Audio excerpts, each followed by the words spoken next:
Charles Alonso, le rapporteur de la commission d'enquête, se fait encore censurer, cette fois en direct sur BFM TV, dès lors qu'il parle de quoi? Eh bien d'un certain Mediawan, une entreprise qui produit les émissions de France Télévisions. Et dans le même temps, on avait appris que France Télévisions ne payait pas ses impôts. Et oui Nicolas, toi tu dois payer tes impôts à l'euro près, au centime près. Eh bien France Télévisions te prend tes impôts pour s'acheter des petits fours et ils n'ont aucun compte à rendre. Et ensuite, Charles Alonso a également découvert que Mediawan avait pour actionnaire une certaine entreprise américaine. Et là, comme on va le voir dans quelques secondes, eh bien, dès qu'il parle de ça, dès qu'il parle de Mediawan, il se fait couper la parole directement par les chroniqueurs, par les présentateurs qui veulent absolument vite cesser d'ébruiter ça, cacher cette vérité que je ne saurais voir. Alors qu'est-ce qui se passe, les amis, au juste ici? Qui profite en réalité de votre argent, du fruit de votre travail derrière tout cet écran de fumée, derrière ce théâtre de France Télévisions? Quel sombre iceberg de la gabegie, presque aussi grave que les V d'Epstein, j'ai nommé les V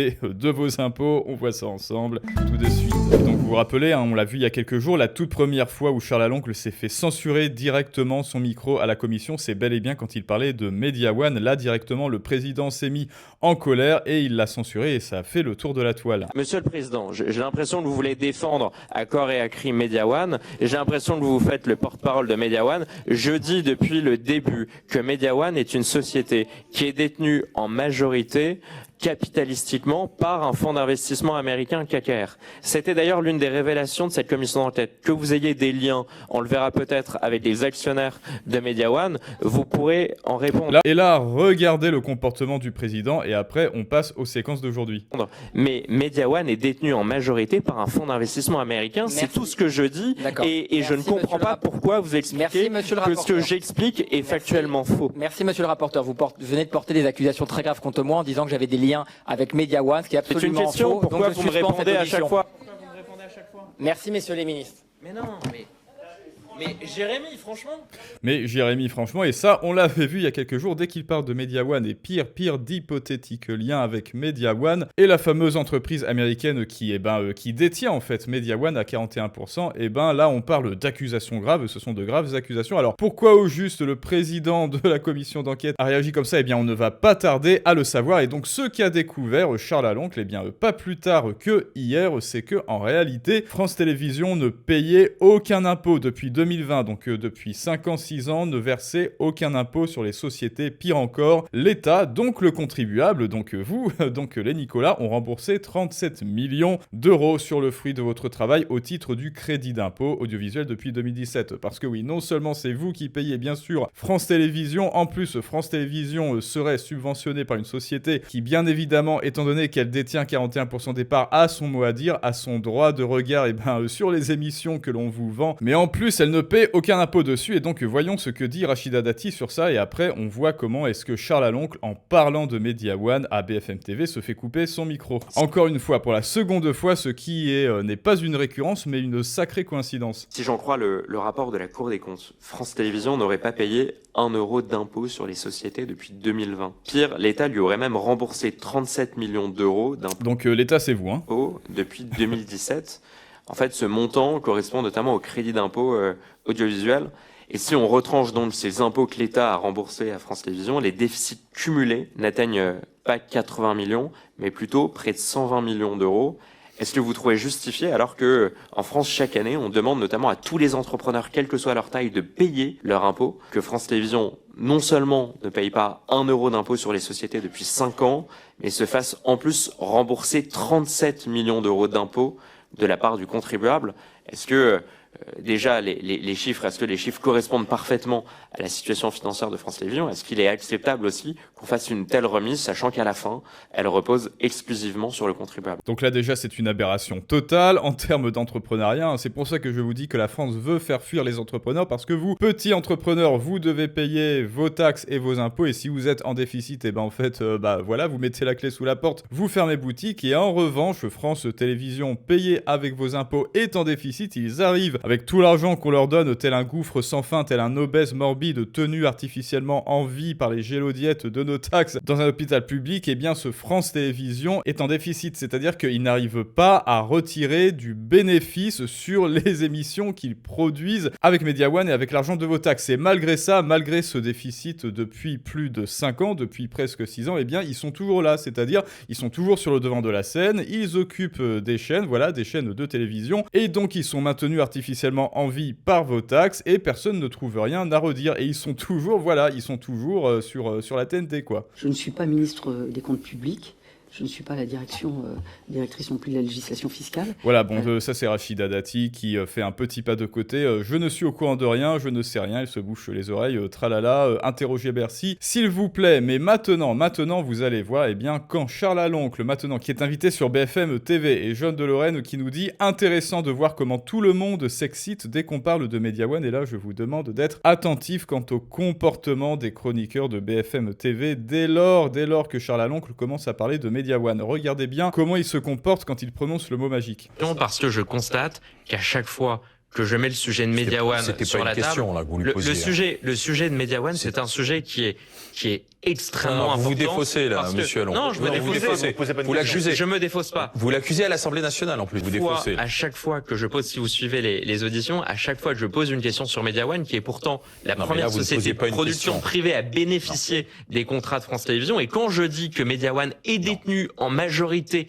capitalistiquement par un fonds d'investissement américain, et que cela interroge le président me coupe systématiquement la parole. Monsieur Allon, vous demandez des réponses quand vous êtes... Vous voyez, hein, là voilà leur comportement, ils ne lui laissent absolument aucun temps mort, absolument aucun répit, et surtout, eh ben, en parlant en même temps, en lui coupant la parole et en tentant de parler par-dessus lui, ils essayent de lui couper évidemment l'herbe sous le pied, et ils essayent de le déconcentrer et de tasser un peu Media One, oui c'est bon, mais en fait on va tenter d'influencer le spectateur pour dire que Charles Aloncle raconte n'importe quoi. Rapporteur de la commission, cette fois-ci c'est nous qui vous demandons une réponse précise, vous accusez votre collègue président de la commission d'être en lien avec Media One. C'est pas une question que vous lui posez. Je n'accuse personne, je demande simplement pourquoi à chaque fois que je mets le sujet Media One sur la table de cette commission d'enquête. Et voilà, non, en fait, il ne le lâche pas. Là, il est en train de s'expliquer. Est-ce que, normalement, un chroniqueur est censé laisser parler ses invités ? Bah oui, mais là, non, il refuse. Chaque fois que je dis la vérité, parce que ça a été une révélation de la commission d'enquête, la première société de production privée à bénéficier de l'argent public et des contrats de France Télévisions est détenue capitalistiquement. Laissez-moi aller. Il ne le lâche pas, voilà. C'est exactement le comportement. Et en plus, ils se mettent à plusieurs contre lui. Hein. C'est même pas le médiateur des grandes gueules qui lui dit alors écoutez, voilà, on va essayer de recadrer. Non, ils lui sautent tous à la gorge telle une hyène. Alors écoutez, hypothétiquement, croyez-vous que ces chroniqueurs et médiateurs sont en lien avec Media One ? Eh bien, je n'en sais rien, voilà, ça n'est pas une accusation et non, vous ne pouvez rien faire, mais peut-être, hypothétiquement, peut-être sont-ils en lien avec Media One pour tenter de couper la parole à Charles Aloncle ? Eh bien, je n'en sais rien, ça mérite investigation. Laissez-moi aller au bout de ma démonstration, parce que c'est un sujet qui est éminemment important. Je comprends bien, mais ma question est tout aussi importante. Parce que sinon, ça met à plat votre commission. Si le président de la commission a un conflit d'intérêts avec une société de production, ça met à plat votre commission. Est-ce qu'il a effectivement des intérêts avec Media One ? Bon, là, il essaie de sortir de son chapeau une sorte de faux paradoxe, une sorte de fausse contradiction, mais tiens, elle est pas mal là pour la vignette. Charles Aloncle se fait censurer, il en a marre. Tiens, allez, hop, petit screenshot. Regrettez, vous avez été trop loin. Je note qu'à chaque fois non, vous que ne répondez pas à ma question. Vous voyez, non mais c'est dingue quand même. Ils ne le laissent même pas parler. Là, ils sont en train de poser une question et à la toute première syllabe, au tout premier phonème qui sort de sa bouche, hop, directement, sautons-lui dessus. Hop, directement, je te coupe la parole. Bon, bah, écoutez, à la limite, à quoi ça sert de poser une question puisque là, pour l'instant, vous le voyez, c'est les chroniqueurs qui font les questions et les réponses. Sa réponse, c'est qu'il soupçonne. Parce que depuis le début, j'ai eu beaucoup d'occasions de critiquer. Charles Consigny, la voix de la raison. Quel président ? J'ai toujours dit que je n'allais pas, le critiquer publiquement, vertement. Il a un rôle qui est difficile. Non, il a un rôle qui est difficile. Mais quand on me coupe la parole sur une audition à des dizaines de reprises, qu'on décide de suspendre une audition alors que j'avais encore plusieurs questions extrêmement critiques et sensibles à poser aux anciens ministres de la Culture, moi je vous avoue que vous n'avez pas de preuves. Non, attendez. Je suis pas là chez vous pour accabler telle ou telle personne. Ça alors, dès lors qu'ils sont pas d'accord avec quelque chose, avec un un témoignage avec une suspicion. Non mais vous n'avez pas de preuves, mais dès lors que c'est une suspicion, que c'est une théorie aussi fumeuse soit-elle qui leur séduit, oh là là, cette idée me séduit, cette accusation me séduit, alors les preuves, écoutez, un simple témoignage suffit, mais en revanche, pour des accusations qui me déplaisent et qui ne m'arrangent pas dans un conflit d'intérêts, eh bien je demande, j'exige un consensus scientifique. C'est exactement ça, hein. Voilà, les chroniqueurs à géométrie variable, absolument pas neutres, enfin bon après BFM TV, hein. Simplement, je constate simplement que lorsqu'on m'interrompt à chaque fois que je pose une question sur la structure capitalistique de Mediawan qui est détenue en majorité par un fonds d'investissement américain, on m'empêche de poser la question. Donc ça pose des questions.